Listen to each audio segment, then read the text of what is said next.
মানব জমিনকে ধন্যবাদ।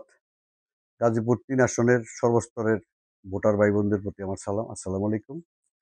আমি ইতিমধ্যেই জনতার দাবিতে আমি গাজীপুর সংসদীয় আসন ৩, শ্রীপুর, শ্রীপুর পৌরসভা, গাজীপুর সদর এবং সেনানিবাস এলাকা নিয়ে গাজীপুর ৩ গঠিত।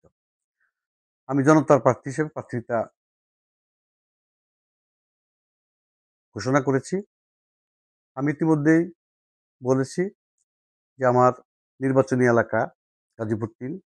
এখান থেকে যদি আমি ত্রয়োদশ জাতীয় সংসদ নির্বাচনে জনগণের ভোট নিয়ে আমি সংসদ সদস্য হতে পারি, সেই ক্ষেত্রে আমি গাজীপুর ৩ আসনের সকল মানুষের জন্য ৫০০ শয্যা বিশিষ্ট একটা হাসপাতাল, আইসিইউ থাকবে, সেটা স্থাপন করার চিন্তা করেছি।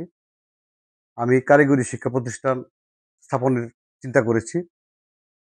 আমি মাদক মুক্ত, সন্ত্রাস মুক্ত, চাঁদাবাজ মুক্ত, দখলদার মুক্ত গাজীপুর ৩ আসন জনগণকে উপহার দেব, এই প্রতিশ্রুতি আমি ব্যক্ত করেছি। জলাবদ্ধতা এবং পরিবেশ এগুলো নিয়ে আমি কাজ করব, ইতিমধ্যে আমি বলেছি। আপনারা জানেন যে আমি সুদীর্ঘদিন মির্জাপুর ইউনিয়নের চেয়ারম্যান ছিলাম, বারবার গাজীপুর সদর উপজেলার চেয়ারম্যান ছিলাম। আমি চেয়ারম্যান থাকা অবস্থায় জনগণের প্রতিশ্রুতি দিয়েছিলাম আমি ভবানীপুরের মুক্তিযোদ্ধা কলেজ হাসানুদ্দিন সরকারের সহযোগিতায়, এলাকার সর্বস্তরের সকল মানুষের সহযোগিতায় মুক্তিযোদ্ধা কলেজ আমি প্রতিষ্ঠা করি। সেখানে প্রতিষ্ঠাকালীন অধ্যক্ষ ছিলাম, দীর্ঘদিন আমি অধ্যক্ষের দায়িত্ব পালন করেছি। আমি যদি গাজীপুর ৩ আসনে নির্বাচিত হই, জনচাহিদার প্রেক্ষিতে শিক্ষার মানকে আমি আরো উন্নত করব। আমি আজকে গাজীপুরায় গণসংযোগে গিয়েছিলাম। গাজীপুর ইউনিয়নের সর্বস্তরের মানুষের চাওয়া পাওয়া ওখানে একটা কলেজ প্রতিষ্ঠা করার জন্য।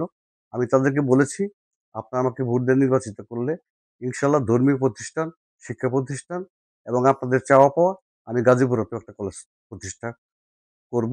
এবং আমি অঙ্গীকারবদ্ধ গাজীপুর ৩ আসনকে আমি মাদক মুক্ত, সন্ত্রাস মুক্ত, চাঁদাবাজ মুক্ত, দখল মুক্ত করব।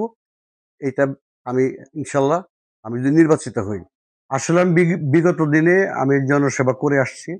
আমি তৃণমূল পর্যায়ের মাঠ পর্যায় থেকে আজকে ইউনিয়ন পরিষদ চেয়ারম্যান, উপজেলা চেয়ারম্যান এবং সংসদ সদস্য হওয়ার জনগণের দাবিতে আমি চিন্তা করি। এটার কারণ হলো একটাই, বিগত ৪০ বছর যাবৎ যারা গাজীপুর ৩ কনস্টিটিউয়েন্সির মধ্যে সংসদীয় আসনের মধ্যে যারা স্থানীয় সরকারের নির্বাচন করেছে, যারা বিজয়ী হয়েছে, যারা বিজয়ী হতে পারে নাই, তাদের সকলের সাথেই আমার একটা সুসম্পর্ক আছে। আমার প্রচুর বন্ধু বান্ধব, আত্মীয় স্বজন আছে। যেহেতু গাজীপুর সদর এবং শ্রীপুর আমার উপজেলা ভিন্ন হলেও আমার সংসদীয় আসন তো একটাই, সেই ক্ষেত্রে আমার অনেকবার যাওয়া হয়েছে ভোটের কানেকশনে। জাতীয় সংসদ নির্বাচনকে সামনে রেখে অনেক ক্যাম্পিং আমি করেছি।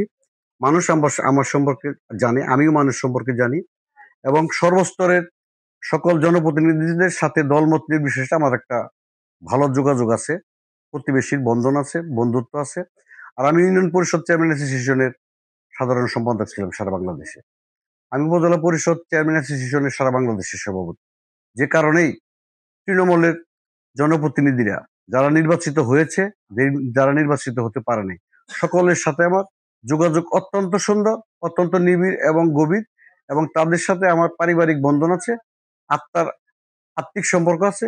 সেই সম্পর্ক আমার একটা বড় সম্পদ এবং এই সম্পদ এর উপর নির্ভর করে আমার দীর্ঘদিনের অভিজ্ঞতা আমি কাজে লাগাবো এবং কাজে লাগালে আমি শতভাগ বিজয়ের ব্যাপারে আমি নিশ্চিত। এটা জেনেই কিন্তু আমি নির্বাচনে জনতার দাবিতে অংশগ্রহণ করেছি। সকলকে ধন্যবাদ। আসসালামু আলাইকুম।